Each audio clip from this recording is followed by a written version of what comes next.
ಸರ್ಕಾರ ಒಳ್ಳೆ ತೀರ್ಮಾನ ಮಾಡಿದೆ. ಬಹುತೇಕ 40 ವರ್ಷಗಳ ಸಂಘ ಸಂಸ್ಥೆಗಳು, ಮಾದಿಗ ಮೀಸಲಾತಿ ಹೋರಾಟ ಸಮಿತಿ, ಮಾದಿಗ ದಂಡೋರ ಸಮಿತಿ, ದಲಿತ ಸಂಘರ್ಷ ಸಮಿತಿ, ಇದಕ್ಕೆ ಪರವಾಗಿ ಅಂತ ಹೋರಾಟ ಮಾಡಿದ ಎಲ್ಲ ಸಂಘ ಸಂಸ್ಥೆಗಳು, ಹೋರಾಟ ಸಮಿತಿಗಳು ಫಲ ಇವತ್ತು 40 ವರ್ಷ ಆದ್ಮೇಲೆ ಇದೊಂದು ಅವಕಾಶ ಆಗಿದೆ. ಸರ್ವೋಚ್ಚ ನ್ಯಾಯಾಲಯದ ತೀರ್ಮಾನವನ್ನ ಕರ್ನಾಟಕ ಸರ್ಕಾರ, ಕಾಂಗ್ರೆಸ್ ಸರ್ಕಾರ, ಸನ್ಮಾನ್ಯ ಮುಖ್ಯಮಂತ್ರಿಗಳು ಮತ್ತು ಸಚಿವ ಸಂಪುಟ ಅವಿರೋಧವಾಗಿ ಒಂದು ತೀರ್ಮಾನ ಮಾಡಿದೆ. ನಾಗಮೋಹನ್ ದಾಸ್ ಅವರ ರಿಪೋರ್ಟ್ ಅನ್ನು ಒಪ್ಪಿಕೊಂಡಿದ್ದೀವಿ. ಜನಸಂಖ್ಯೆ ಆಧಾರದ ಮೇಲೆ ಮಾಡುವಾಗ ಸ್ವಲ್ಪ ಹೈಕೋರ್ಟ್ ಒಂದು ಆದೇಶವನ್ನು ಮಾಡಿದಾಗ ನೀವು ರಿಸರ್ವೇಶನ್ 56ಕ್ಕೆ ಹೋಗಬಾರ್ದು, 50ರೊಳಗಡೆ ಮಾಡಬೇಕು ಅಂತ ಹೇಳಿದಾಗ ನಾವು 56ಕ್ಕೆ 665 ಮಾಡಿದ್ದೀವಿ. ಕೋರ್ಟ್ ಅವರು ಫೈನಲ್ ವರ್ಡಿಕ್ಟ್ ಆಗೋ ತನಕ 665 ಇಟ್ಟಿರ್ತೀವಿ ಜಾರಿಯಲ್ಲಿ. ಆದರೆ ನಾವು ಇಂಪ್ಲಿಮೆಂಟ್ ಮಾಡೋದು ಅದನ್ನ 5 ಕಾಲು 4.25 ತರ ಮಾಡ್ಕೊಂತೀವಿ. ABC ಇಲ್ಲಿ ಯಾರಿಗೂ ಅನ್ಯಾಯ ಆಗೋದಿಲ್ಲ. ಅದು ಲೆಫ್ಟ್ ಆಗಲಿ, ರೈಟ್ ಆಗಲಿ, Bhovi, Lambani, Korama, Koracha, most backward. Nagamohan Das report ಅದನ್ನ ನಾವು ಸಂಪೂರ್ಣವಾಗಿ ಒಪ್ಪಿಕೊಂಡು ಮಾಡಿದ್ದೇವೆ. ಇದರಲ್ಲಿ ಯಾರಿಗೂ ಅನ್ಯಾಯ ಆಗೋದಿಲ್ಲ. ಈ ತೀರ್ಮಾನ ಆಗಿದೆ. ಈಗ ಅದು ಇನ್ನ ಏನು 56,000 ಹುದ್ದೆ ಜೊತೆಗೆ ಇನ್ನು ಆಗಬೇಕಾದ್ರೆ ಎಲ್ಲದಕ್ಕೂ ಕೂಡ ಅನ್ವಯಿಸುವಂತ ತೀರ್ಮಾನ ಇಟ್ಟಿದ್ವಿ. ಬಹುತೇಕ ಇಂಥ ಒಂದು ತೀರ್ಮಾನವನ್ನ ಕಾಂಗ್ರೆಸ್ ಸರ್ಕಾರ ಮಾಡಿದೆ. ಮಾನ್ಯ ಮುಖ್ಯಮಂತ್ರಿಗಳಿಗೆ ವಿಶೇಷವಾಗಿ ಅಭಿನಂದನೆ ತಿಳಿಸಬೇಕು.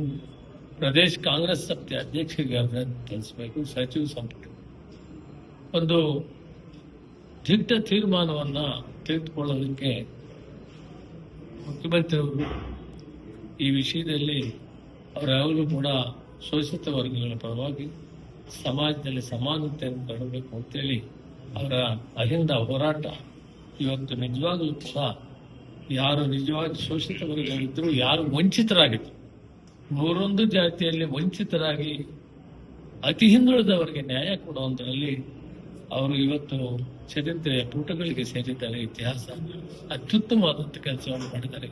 ಅವರಿಗೆ ವಿಶೇಷವಾದ ಅಭಿನಂದನೆಗಳನ್ನು ನಾವು ಹೋರಾಟ ಸಮಿತಿಗಳು ತಿಳಿಸಬೇಕಾಗ್ತದೆ, ತಿಳಿಸ್ತಾ ಇದ್ದೇವೆ. ರೋಸ್ಟರ್ ಬಿಂದುವಿನಲ್ಲಿ 15ವರೆಗೂ ಪ್ರಾಬ್ಲಮ್ ಇಲ್ಲ.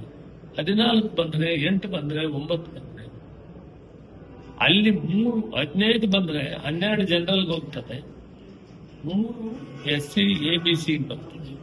ಯಾವಾಗ 15 ಇಲ್ದಿರ 14 ಆದಾಗ ABಗೆ ಸಿಗ್ತದೆ, Cಗೆ ಸಿಗಲ್ಲ.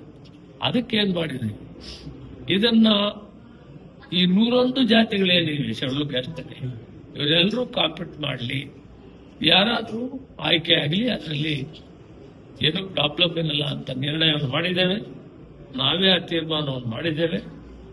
ಅದರ ಮೇಲೆ ಏನಾದರೂ ಏರ್ಪೇರುಗಳು ಬಂದ್ರೆ ಮತ್ತೆ ಅದನ್ನ ಮುಖ್ಯಮಂತ್ರಿಗಳ ಗಮನಕ್ಕೆ ತರ್ತೇವೆ.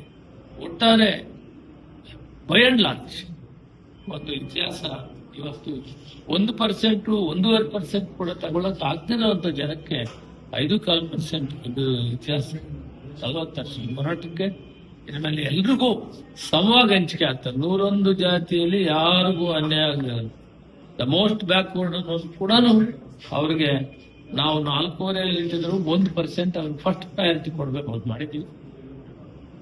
ಅವರಲ್ಲಿ ಇಳಿದಾಗ ಅದೇ ಗ್ರೂಪ್ನಲ್ಲಿ ಸಿ ಗ್ರೂಪ್ನವ್ರಿಗೆ ಸಿಗ್ತದೆ, ಯಾರಿಗೂ ಅನ್ಯಾಯ ಆಗುತ್ತಿಲ್ಲ ಅಂತದ್ದು ಒಂದು ಒಳ್ಳೆ ಕೆಲಸವನ್ನ ಇವತ್ತು ಮಾನ್ಯ ಮುಖ್ಯಮಂತ್ರಿಗಳ ನೇತೃತ್ವದಲ್ಲಿ ಮಾಡಿದ್ದೀವಿ. ನೋಡಿ, ಸಂವಿಧಾನಬದ್ಧವಾಗಿ ಸಿಂಗಲ್ ಲಾರ್ಜೆಸ್ಟ್ ಪಾರ್ಟಿಗೆ ಸರ್ಕಾರ ಮಾಡಲಿಕ್ಕೆ ಅವಕಾಶ ಕೊಡಬೇಕು. ಅವರಿಗೆ ಪದಗ್ರಹಣ ಕೂಡ ಆಗಬೇಕು ಮುಖ್ಯಮಂತ್ರಿ. ಅದಾದ ನಂತರ ವಾರ, 10 ದಿನ, 15 ದಿನ ಅವರ ರಾಜ್ಯಪಾಲರ ವಿವೇಚನೆಗೆ ಬಿಟ್ಟಿದ್ದು. ಅವರು ಕೊಟ್ಟಂತ ದಿನಗಳ ಒಳಗಡೆ ಅವರು ರುಜುವಾತು ಮಾಡಬೇಕು.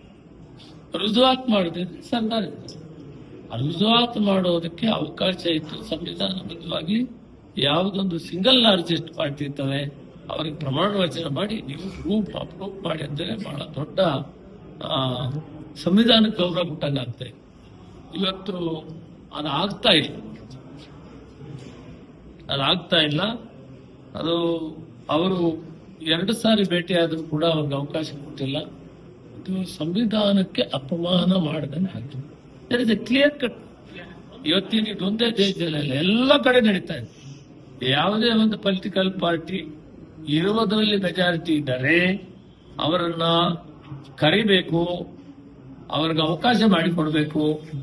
ಅವರನ್ನ 1 ವಾರ 15 ದಿನ ಗವರ್ನರ್ ಅವರು ಅವರ ವಿವೇಚನೆಗೆ ಬಿಟ್ಟಂತ ಸಮಯದಲ್ಲಿ ಅವರು ನೀವು ರುಜುವಾತು ಮಾಡಿ ಮೆಜಾರಿಟಿನ ಅಂತ ಕೇಳುವಂಥದ್ದು ಪ್ರಕೃತಿ ಹಿಂದಿನಿಂದ 75 ವರ್ಷದಿಂದ ನಡ್ಕೊಂಡು ಬಂದಿರೋದು ವಾಸುದೇವನಲ್ಲ. ಆದ್ರೆ ಇದೊಂಥರ ಸರ್ಕಾರ ಅಥವಾ ಗವರ್ನರ್ ಅವರು ಏನ್ ಮಾಡಿದ್ದಾರೆ, ಯಾವ ಒತ್ತಡಕ್ಕೆ ಮಾಡಿದ್ದಾರೋ ಗೊತ್ತಿಲ್ಲ. ಇದು ಸಂವಿಧಾನಕ್ಕೆ ಅಪಮಾನ ಮಾಡಿದರೆ, ಜನ ಆಕಾಂಕ್ಷೆ ಮ್ಯಾಂಡೇಟ್ ಕೊಟ್ಟರಲ್ಲ, ಮೆಜಾರಿಟಿ ಜನ, ಆ ಜನಕ್ಕೆ ಅಪಮಾನ ಮಾಡಬೇಕಾಗಿದೆ. ಇದಾಗಬಾರ್ದಾಗಿ ಬಹುತೇಕ ಈ ತಿಂಗಳ ಕೊನೆಯಲ್ಲಿ ತೀರ್ಮಾನ ಆಗ್ತದೆ. ಸರ್, ಈಗ ಅನ್ನಭಾಗ್ಯ ಅಕ್ಕಿ ಬದಲು ಇಂದಿರಾ ಕಿಟ್ ಕೊಡ್ತೀನಿ ಅಂತ ಹೇಳಿದ್ವಿ. ಎಲ್ಲಿಗೊಂದು ಸಲ ಪ್ಲಾನ್ ಡಿಲೇ ಆಗ್ತದೆ. ಒಂದ್ ಕಡೆ ಟೆಂಡರ್ ನಲ್ಲಿ ಸಾಕಷ್ಟು ಜನ ಪಾರ್ಟಿಸಿಪೇಟ್ ಮಾಡಿರಲಿಲ್ಲ. ಇದು ದೊಡ್ಡ ಟೆಂಡರ್ ಇದೆ, 6,000 ಕೋಟಿ ರೂಪಾಯಿ. ಅದಕ್ಕೆ ಮರು ಟೆಂಡರ್ ಮಾಡಿಸಿದ್ದೇವೆ. ಯಾಕಂದ್ರೆ ಹೆಚ್ಚು ಜನ ಭಾಗವಹಿಸಬೇಕು, ಹೆಚ್ಚು ಜನ ಪಾರ್ಟಿಸಿಪೇಟ್ ಮಾಡ್ತಾರೆ.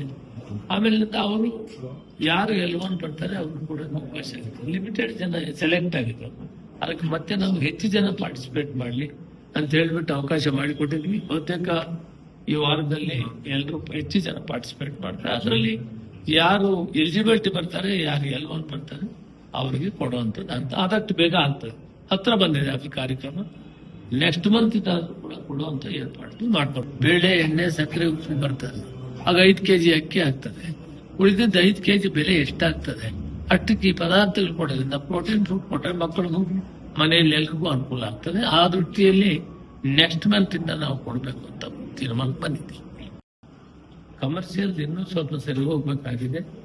ಆದ್ರೂ ಕೂಡ ಅವ್ರ ಮುಂದಾಲೋಚನೆ ಎಲ್ದಿರ ಮಾಡಿಕೊಡು. 3 ತಿಂಗಳಿಂದ ಎಚ್ಚರಿಕೆ ಇತ್ತು ಇದ್ದಾಗ. ಈಗ ರಷ್ಯಾ ಅಥವಾ ನಮಗೆ ಆ ಸ್ನೇಹ ಭಾವ ಹೊಂದಿರುವಂತ ರಾಷ್ಟ್ರಗಳಿಂದ ಪ್ರಿಯರ್ ಪ್ಲಾನ್ ಮಾಡ್ಕೊಂಡ್ಬಿಟ್ಟಿದ್ರೆ ಈ ಗೊಂದಲ ಆಗ್ತಿದ್ದಾರೆ. ಲಕ್ಷಾಂತರ ಜನರು ತೊಂದರೆ, ಲಕ್ಷಾಂತರ ಕೋಟಿ ರೂಪಾಯಿ ಲಾಸ್ ಆಗಿದೆ. ಹೋಟ್ಲ್ ಮಾಲೀಕರು ಸಾಲ ತಗೊಂಡು ಕೆಲಸ ಮಾಡ್ತಾ ಇದ್ರು, ಬೇರೆ ಬೇರೆ ರಾಜ್ಯಗಳಿಂದ ಬಂದು ಇಲ್ಲಿ ಕೆಲಸ ಮಾಡುವಂತ ಕಾರ್ಮಿಕರು, ಒಟ್ಟಾರೆ ಇವೆಲ್ಲ ಕೂಡ ಬಿಜೆಪಿ ಎಲ್ಲೋ ಒಂದು ಕಡೆ ದೂರದೃಷ್ಟಿಯಲ್ಲಿದೆ, ವಿಫಲವಾಗಿತ್ತು. ಯುದ್ಧ ಬರೋದು, ಯುದ್ಧ ಆಗೋ ಸೂಚನೆಗಳು 3 ತಿಂಗಳ ಮೊದಲೇ ಅವ್ರಿಗೆ ಗೊತ್ತಿತ್ತು. ಪ್ರಿಯರ್ ಅರೇಂಜ್ಮೆಂಟ್ ಆಲ್ಟರ್ನೇಟ್ ಅರೇಂಜ್ಮೆಂಟ್ ಮಾಡೋದ್ರಲ್ಲಿ ಸಂಪೂರ್ಣ ವಿಫಲವಾಗಿದ್ದಾರೆ. ಆದರೂ ಕೂಡ ಅದು ಇಲಾಖೆ ನಮಗೆ ಬರೋದ್ರಿಂದ ಆದಷ್ಟು ಮಟ್ಟಿಗೆ ಇರೋದ್ರಿಂದ ನಾವು ಕೂಡ ವ್ಯವಸ್ಥಿತವಾಗಿ ಡಿಸ್ಟ್ರಿಬ್ಯೂಷನ್ ಮಾಡಿ ಏನೆಲ್ಲ ಎಲ್ಲೆಲ್ಲಿ ಮಿಸ್ಯೂಸ್ ಆಗ್ತಾ ಇದೆ, ಕಳ್ಸಂತೆಗೆ ಹೋಗ್ತಾ ಇದೆ, ಅದ್ರ ಮೇಲೆ ಎಲ್ಲ ಕ್ರಮ ತಗೊಂಡಿದ್ದೀವಿ, ಕೇಸ್ ಹಾಕಿದ್ದೀವಿ, ಪೆನಾಲ್ಟಿ ಹಾಕಿದ್ದೀವಿ, ಇದೆಲ್ಲ ಮಾಡ್ತಾ ಇದ್ದೀವಿ. ಒಟ್ಟಾರೆ ಕಮರ್ಷಿಯಲ್ ಅವ್ರಿಗೆ ಇನ್ನೂ ಸ್ವಲ್ಪ ಪ್ರಾಬ್ಲಮ್ ಇದೆ. ಅದನ್ನು ಸರಿ ಮಾಡ್ಬೇಕಂತ ಮಾನ್ಯ ಮುಖ್ಯಮಂತ್ರಿಗಳು 2 ಪತ್ರ ಬರೆದಿದ್ದಾರೆ. ನಾನು ಕೂಡ ಆ ಇಲಾಖೆಯವರಿಗೆ ಪೆಟ್ರೋಲಿಯಂ ಮಿನಿಸ್ಟ್ರಿಗೆ ಪತ್ರವನ್ನು ಬರೆದಿದ್ದೇನೆ.